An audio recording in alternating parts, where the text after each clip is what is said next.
వార్షికోత్సవం సందర్భంగా Meenakshi test tube baby centre Guntur నందు ఐవీఎఫ్ ట్రీట్మెంట్ పై 40% రాయితీ. సుమన్ టీవీ ప్రేక్షకులకు నమస్కారం. నేను మీ అనలిస్టు మందడి కృష్ణారెడ్డిని మాట్లాడుతున్నాను. అమెరికాలో రోజు రోజుకి మారుతున్న వీసా నిబంధనలకి హోరెత్తిపోయే పరిస్థితి ఏర్పడింది. H1B వీసాల సంబంధించి మొదటి రౌండ్ పూర్తయిపోయినప్పటికీ రెండో రౌండ్ ఉంటుందా, ఉంటే ఎప్పుడు ఉంటుందనేది ఒక క్వశ్చన్ మార్క్గా తయారైంది. ఇలాంటి పరిస్థితుల్లో స్టూడెంట్స్కి కూడా భయం ప్రారంభమైంది. స్టూడెంట్ వీసాలని ఇప్పటిదాకా ప్రాసెసింగ్ పూర్తి చేయలేదు, సోషల్ మీడియా బెట్టింగ్ ఇవ్వడం జరిగింది, మరి విద్యార్థులను సకాలంలో పంపిస్తారా లేదా, కోర్సెస్ స్టార్ట్ అయిపోయిన తర్వాత లేట్ అవుతుందా, ఈ అనేక రకాల భయాలతో కొట్టుమిట్టాడుతున్నటువంటి భారతీయులకి అమెరికన్ వార్త చాలా ఆనందాన్ని కలిగించే ఒక వార్త చెప్పింది. అది ఏమిటంటే, స్టూడెంట్ వీసాలని నిబంధనల ప్రకారం ప్రాసెసింగ్ అనేది స్టార్ట్ చేయబోతున్నాం. అది యాస్టిడ్గా నడుస్తుంది, దానిలో ఏమీ తేడాలు లేవు. ఎవరైతే స్టూడెంట్గా అమెరికాకు రావాలనుకుంటున్నారో వాళ్ళు F వీసాలు కానీ M వీసాలు కానీ పొందే అవకాశాలు ఉన్నాయి. F వీసాలు అనేది మామూలుగా జనరల్ కోర్సులకు వెళ్ళేటువంటి వాళ్ళకి F వీసాలు దొరుకుతాయి. టెక్నికల్ కోర్సెస్కి ఏమైనా వెళ్ళాలనుకున్న వాళ్ళకి M వీసాలు దొరుకుతాయి. F1 వీసాలు, M1 వీసాలు అవైలబిలిటీ ఉంటాయి. ఈ వీసా ప్రాసెస్లో ఎవరు వెళ్ళదలుచుకున్నారో వాళ్ళు 365 రోజుల ముందుగానే అప్లై చేసుకునేందుకు అవకాశం ఉంది. వాళ్ళు కోరుకున్న యూనివర్సిటీ వాళ్ళకు ముందుగా అడ్మిషన్ ఖాయం చేస్తూ లెటర్ పంపిస్తేనే ఇది సాధ్యం అవుతుంది. ముందుగా అమెరికా యూనివర్సిటీస్లో లేదా కాలేజెస్లో అడ్మిషన్కి ఆమోదం తెలపకుండా ఏ స్టూడెంట్ వీసా ప్రాసెస్ అవ్వడం చాలా కష్టం. కాబట్టి అదొక ముఖ్యమైనటువంటి నిబంధన. ఆ నిబంధన ప్రకారంగా స్టూడెంట్ వీసాకు అప్లై చేస్తే ప్రిస్క్రైబ్డ్ ఫీజు పే చేసి మిగిలినటువంటి సోషల్ బెట్టింగ్ ఇలాంటి నిబంధనలను కూడా ఫుల్ఫిల్ చేసినట్టయితే వాళ్ళకి ఓకే చెప్పినప్పటికీ వాళ్ళ ఎంట్రీ మాత్రం ఎప్పుడు ఇస్తారంటే అడ్మిషన్ వాళ్ళకి అక్కడ కోచింగ్ స్టార్ట్ అయ్యేకి ఒక 30 రోజుల లోపల, మొదటి రోజు నుంచి 30 రోజుల లోపల మాత్రమే వాళ్ళని అనుమతిస్తారు అమెరికాలోకి. అంటే 345 రోజుల ముందర అప్లై చేసుకునే అవకాశం కల్పించినప్పటికీ వీసా నిబంధనల ప్రకారంగా తను అమెరికాలో ప్రవేశించాలంటే మాత్రం స్టూడెంట్ వీసాతో మొదటిసారిగా ప్రవేశించినప్పుడు మాత్రం ఖచ్చితంగా అక్కడ ఆ కోర్సు బిగినింగ్ నుంచి 30 రోజుల లోపల మాత్రమే అనుమతిస్తారు తప్ప 340 రోజుల ముందుగా అప్లై చేసుకున్నాడు కదా అని చెప్పి పంపించడానికి అవకాశం లేదు. ఎందుకు 345 రోజుల ముందుగా అప్లై చేసుకునే అవకాశం కల్పిస్తున్నారంటే ఈ సోషల్ మీడియా బెట్టింగు ఇవన్నీ కావాల్సినటువంటి మిగిలినటువంటి సర్టిఫికెట్స్ను కానీ ఆర్థికంగా బలంగా ఉన్నట్టుగా నిరూపించుకున్నటువంటి పత్రాలు కానీ ఇవన్నీ సబ్మిట్ చేయడానికి అవకాశం టైం ఎక్కువ పడుతుంది. కాబట్టి అవన్నీ లాస్ట్ మినిట్లో చెప్పినట్టయితే అవి తీసుకురావడం ఇబ్బంది అయినట్టయితే అవతల కోర్సుకు లేట్ అవుతుంది. అందువల్ల ఆ అకాడమిక్ ఇయర్ మొత్తం కూడా నష్టమైపోతున్న ఉద్దేశంతో 345 రోజుల ముందుగానే ప్రాసెసింగ్కి అవకాశం కల్పించారు. దీని లోపల ఎవరైనా స్టూడెంట్స్ అనుకోకుండా 5 నెలల పాటు అక్కడ ఎడ్యుకేషన్ కంటిన్యూ చేయలేని పరిస్థితుల్లో వెనక్కి వచ్చినట్టయితే మాత్రం తిరిగి వాళ్ళు అమెరికాకు వెళ్ళాలంటే ఖచ్చితంగా మళ్ళీ కొత్త వీసా కోసం అప్లై చేయాల్సిందే తప్ప పాత వీసాని ఒప్పుకునే అవకాశం ఉండదు.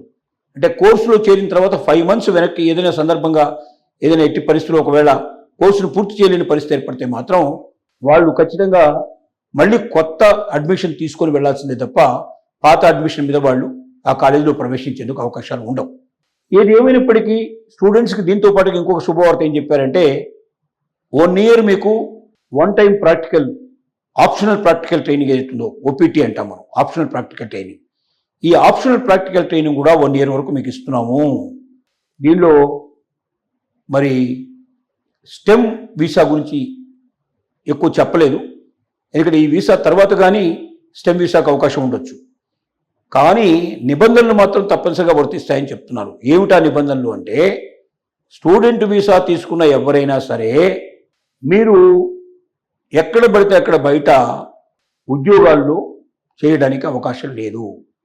పెట్రోల్ బంకుల్లో కానీ, సూపర్ బజార్లో కానీ, లేకపోతే డెలివరీ బాయ్గా కానీ, లేక ఇంకా వేరే ఫుడ్ కోర్టులు వాటిల్లో ఇట్లా పనిచేయడానికి అవకాశం లేదు అని చెప్పి చాలా క్లియర్గా తెలియజేస్తున్నారు. అంటే ఎక్సెప్ట్ యూనివర్సిటీ ప్రిమిసెస్లో మాత్రమే ఏదైనా నిబంధనలకు లోబడి ఉండేటువంటి ఉద్యోగాలు మాత్రమే చేయడానికి అవకాశం ఉంటుంది తప్ప ప్రిమిసెస్ బయటికి వెళ్ళి ఏ ఉద్యోగాలు చేయడానికి అవకాశం లేదు. ఆ నిబంధన మాత్రం ఖచ్చితంగా వర్తిస్తుందనే విషయం చాలా స్పష్టంగా తెలియజేస్తున్నారు. కాబట్టి ఇండియన్ స్టూడెంట్స్ ఎవరైనా అమెరికాకు వెళ్ళాలనుకున్న వాళ్ళు నిబంధనలు, గతంలో ఉండే నిబంధనలన్నిటికీ మేము ఒప్పుకుంటున్నాం, దాని ప్రకారం పంపిస్తున్నాం అనేటువంటి భావన కలిగేటట్టుగా వచ్చిన ఈ ప్రకటన చూసి మోసపోవద్దని మాత్రం ఖచ్చితంగా చెప్పక తప్పదు. ఎందుకంటే స్టూడెంట్ వీసా ఉన్నవారు ఎక్సెప్ట్ యూనివర్సిటీకి సంబంధించినటువంటి ఏవైనా అవకాశాలు, చిన్న చిన్న జాబ్స్ ఏమైనా అవకాశాలు ఉంటే చేసుకోవడం, లేదా ఏదైనా ఇంటెన్స్ ప్రోగ్రాంలో జాయిన్ అయ్యి దానికి సంబంధించిన కోర్సుల్లోనే ఇక్కడ జాయిన్ అయ్యి దాని నుంచి ఏదైనా అదనపు ఆదాయం పొందే అవకాశం ఉంటే తప్ప యూనివర్సిటీ ప్రెమిసెస్ అవతలకు వెళ్ళి తమకు ఇష్టం వచ్చినటువంటి జాబ్ చేసుకుని గతంలో లాగా స్వేచ్ఛగా ఆనందంగా స్టూడెంట్గా నేను డబ్బు సంపాదించుకుంటాను, నా ఖర్చులను ఇక్కడే నేను వెళ్ళదీసుకుంటాను, నేను నా ఫ్యామిలీ మీద ఆధారపడకుండా ఉంటాను, జాబ్ వచ్చేదాకా నేను ఇలాంటి పనులు చేసుకుంటానని మీరు అనుకుంటే మాత్రం ఖచ్చితంగా అది అగెన్స్ట్ ది రూల్స్ అవుతుంది. పట్టుబడితే వెంటనే మిమ్మల్ని శిక్షలు ఖరారవుతాయి, వీసా శాశ్వతంగా తొలగించబడుతుంది, నేరస్తుగా కూడా మీరు అక్కడ శిక్ష అనుభవించాల్సి వస్తుంది. ఆ తర్వాత వెంటనే దేశానికి వెళ్ళిపోవచ్చు తప్ప అక్కడ ఉండడానికి ఏమాత్రం కూడా అవకాశం లేదు. అంటే ఒకవైపున స్టూడెంట్ వీసాని H1B వీసాలతో సంబంధం లేకుండా, మిగతా వీసాలతో సంబంధం లేకుండా స్టూడెంట్ వీసాలని వేగతరంగా చేస్తామని చెప్తున్నారు. ఎందుకు చెప్తున్నారంటే అక్కడ యూనివర్సిటీస్ లోపల భారతదేశం వచ్చినటువంటి స్టూడెంట్స్ యొక్క సంఖ్య గణనీయంగా ఉంటుంది. ఒకవేళ ఇండియన్ స్టూడెంట్స్ లేకపోతే కొన్ని యూనివర్సిటీస్, కొన్ని కాలేజీలు మూతపడే పరిస్థితులు కూడా ఉన్నాయని చెప్పినా కూడా అతిశయోక్తి కాదేమో అనిపిస్తుంది. కాబట్టి అక్కడ ఉన్నటువంటి యూనివర్సిటీస్, కాలేజీల యొక్క ఒత్తిడి అమెరికా ప్రభుత్వం మీద విపరీతంగా ఉంది. అమెరికా ప్రభుత్వం ఈ ఒత్తిడిని భరించలేక వేగతరం చేయడానికి, స్టూడెంట్ యొక్క వీసాని వేగతరం చేయడానికి ముందుకు వచ్చింది. వచ్చినంత మాత్రంలో సోషల్ బెట్టింగ్ను మాత్రం వదిలిపెట్టడం లేదు. సోషల్ బెట్టింగ్ ద్వారా మీరు అమెరికాకు వ్యతిరేకంగా ఎక్కడైనా ఏదైనా మాట్లాడారా, లేదా పోస్ట్ని ఏదైనా మీరు ఎవరికైనా ఫార్వర్డ్ చేశారా, లేదా దాని మీద ఏదైనా వ్యాఖ్యానం చేశారా, ఏదైనా జరిగిందా అనేది చూస్తున్నారు. అమెరికా కానీ అమెరికా మిత్ర దేశాల మీద కానీ అలాంటి పోస్టింగ్లు ఎవరు ఉంటే అది ఎగనిస్ట్ అవుతుంది అమెరికాకు అని చెప్పమాట ఒకటి.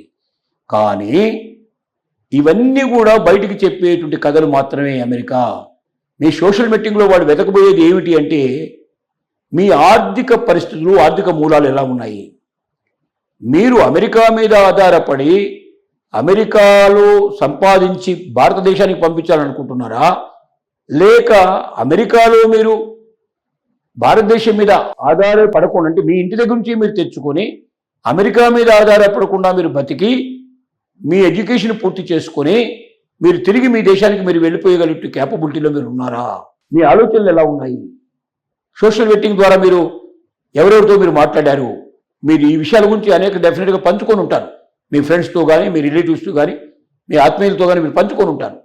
ఆ పంచుకున్న విషయాలన్నీ బయటికి తీసుకొచ్చి, ఓహో ఇతను అమెరికాకు వస్తున్నది ఇక్కడ బతకడం కోసం వస్తున్నాడు, ఇతనికి ఆర్థిక మూలాలు పెద్దగా దేశంలో లేవు, వాడి దేశంలో ఈ దేశం నుంచి సంపాదించి ఆ దేశానికి పంపించాలనుకుంటున్నాడు, కాబట్టి మా దేశం నుంచి సంపాదించి వాళ్ళ దేశానికి పంపించుకునే మాటలు మాకు అవసరం లేదు, మాకు ఎలాంటి వాళ్ళు కావాలంటే వాళ్ళ దేశం నుంచి తీసుకొచ్చి ఇక్కడ మా దేశంలో ఖర్చు పెట్టుకునే వాళ్ళు కావాలి, అలాగే మేధావులైన వ్యక్తులు మాకు కావాలి, ఈ దేశాన్ని మరింత ముందుకు తీసుకెళ్ళి ఉన్నత స్థాయికి తీసుకెళ్లేటువంటి వ్యక్తులు మాకు కావాలి తప్ప ఈ దేశం మీద ఆధారపడి ఈ దేశాన్ని ఆర్థికంగా వాడుకోవడానికి ప్రయత్నం చేసేటువంటి మనుషులు మాకు కావద్దు అనేటువంటి వాళ్ళ ఉద్దేశం.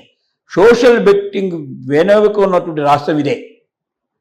మిగతావన్నీ పోస్టింగులు ఉన్నాయా లేదా అనేటువంటి చూసేదానికన్నా ఎక్కువ భాగం ఇది చూస్తారు.